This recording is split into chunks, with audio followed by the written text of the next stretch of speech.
Colin Kaepernick was booed Sunday when he took the field in Miami, and it wasn't just because he was in front of the Dolphins' home crowd. Miami is home to a large community of Cuban exiles that are outraged over Kaepernick's comments supporting the man they consider a brutal oppressor, the now deceased Cuban leader Fidel Castro, who died Friday.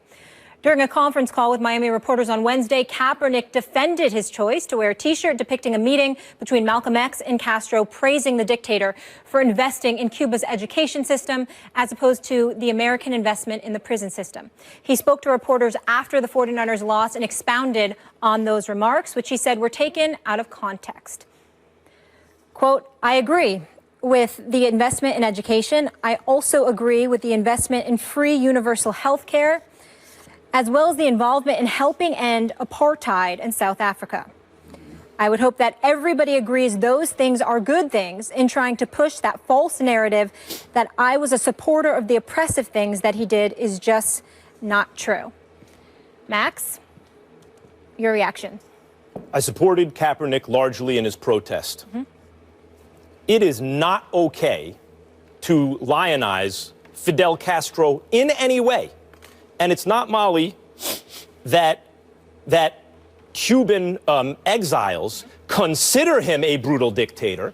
It's that he was one. That's what he was.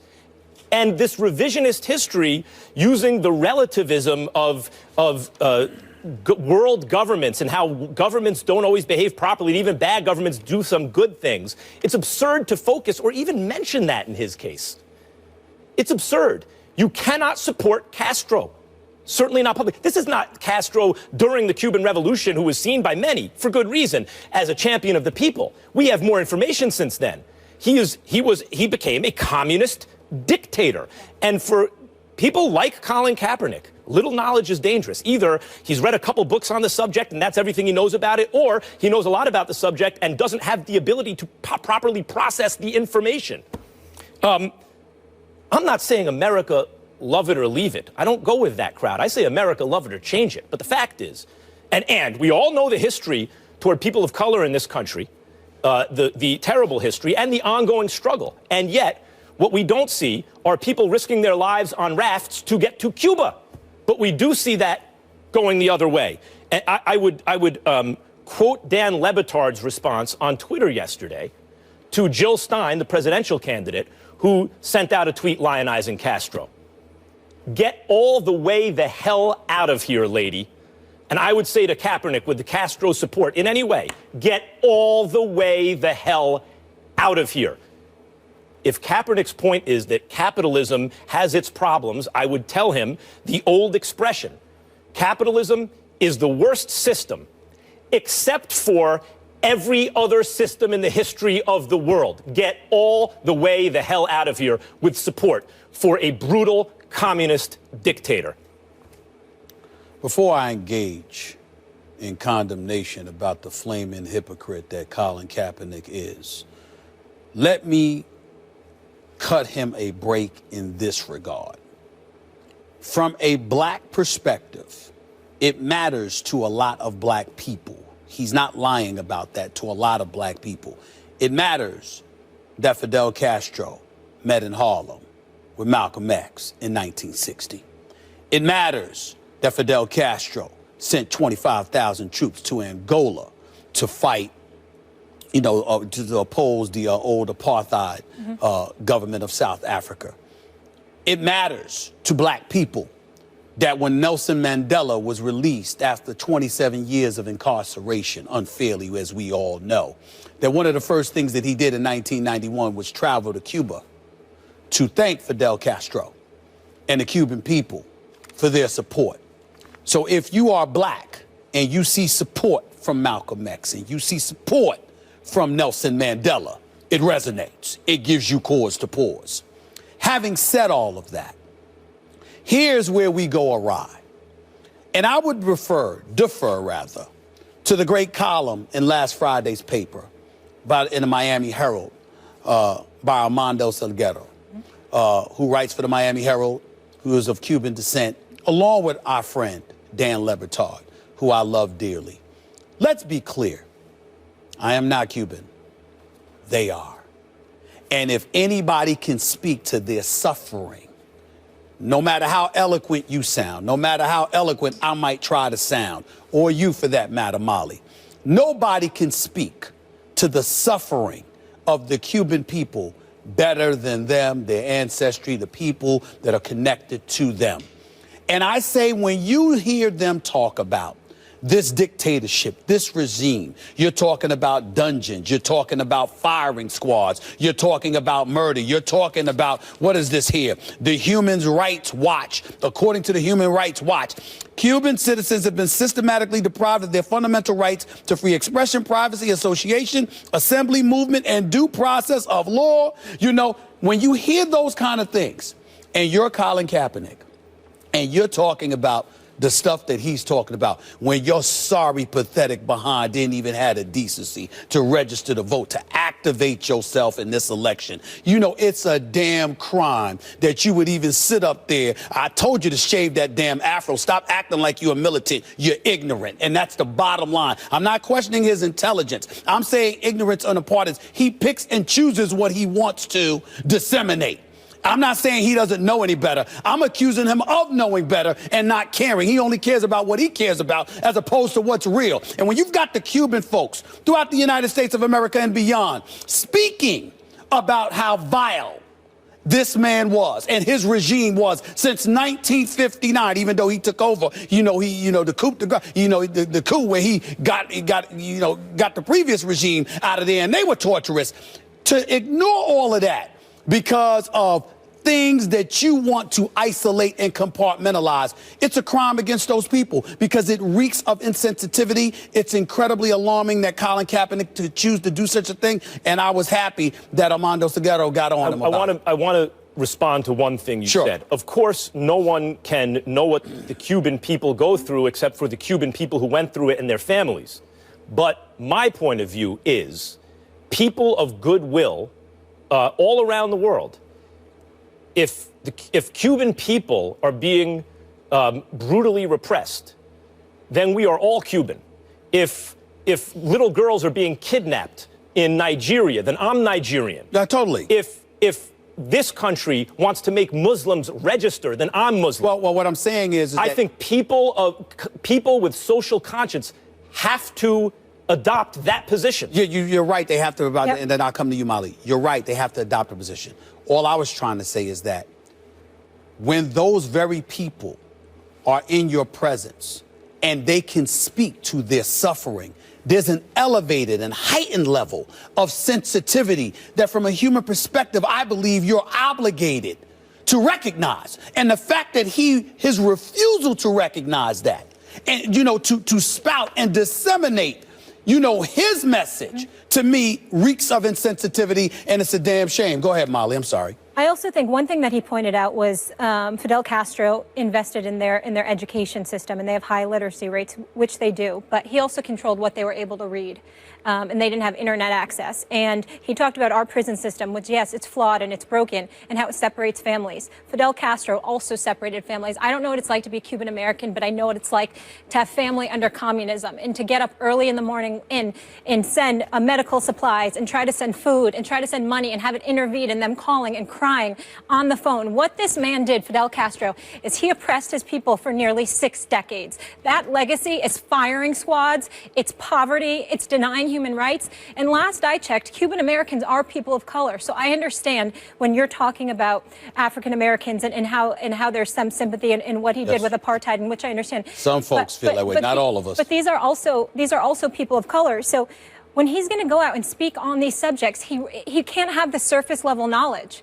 It's so ill-informed, it's so insensitive, and it's so disrespectful. Literacy rates are self-reported by the Cuban government. That's right. You believe what the Cuban government says? Exactly. By the way, last point, and I think this is a very, very important point to make, not to get too political, but our president, Barack Obama, reopened diplomatic relations with Cuba, right?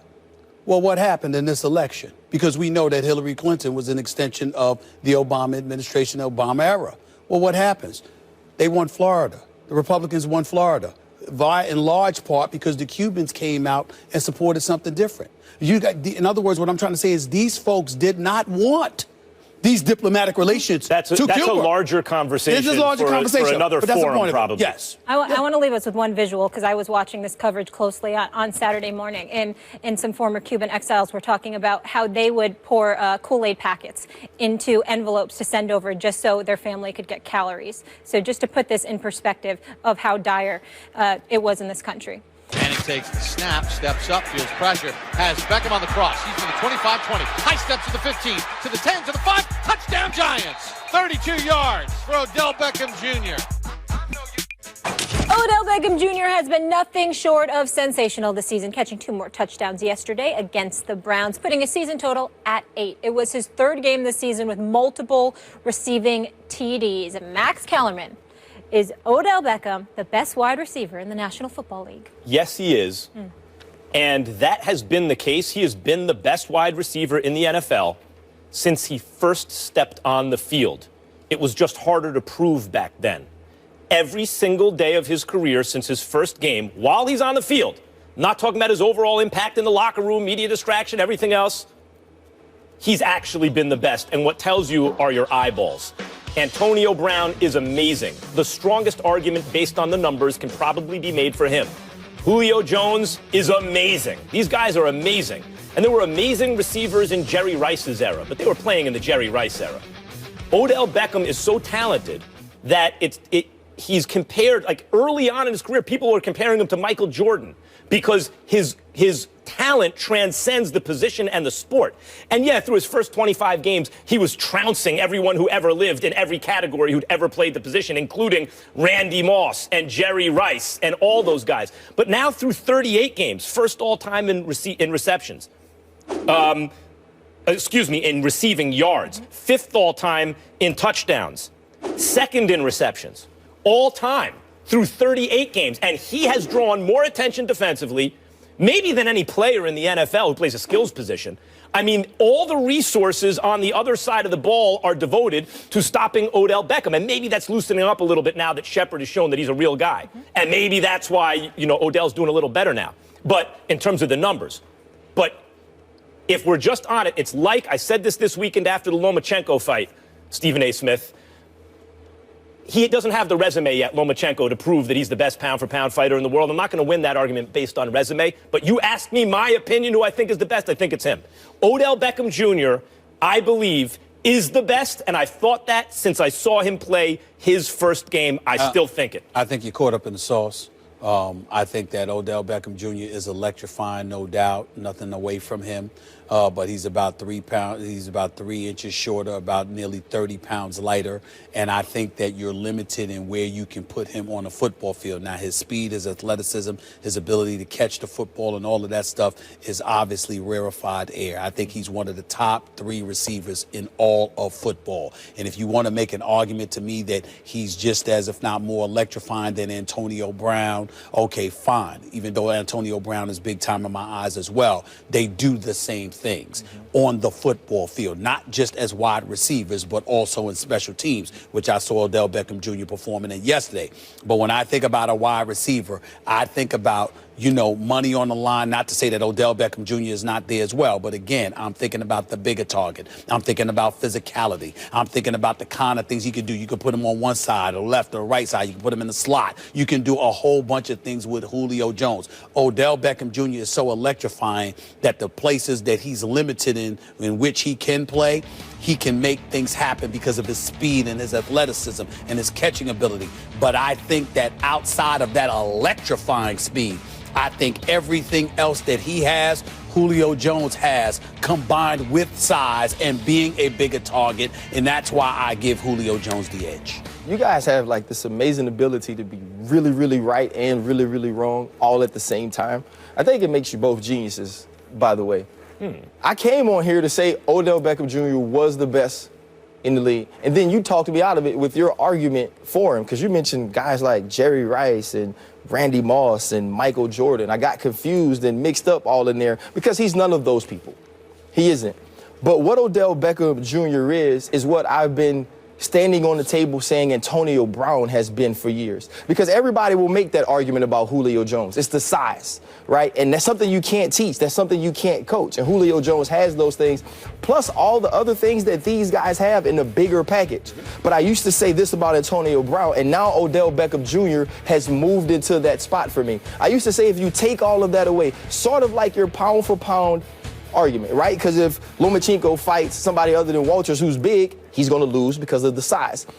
When we were all going through the assembly line in heaven, right, and we had our shopping carts, right, there's some receivers who only had one. Odell has like 3, right, and it's full of speed and agility and hands. And so when you talk about overall receivers, when we take height out of it, Odell Beckham has the largest toolbox of any receiver. He can run every route.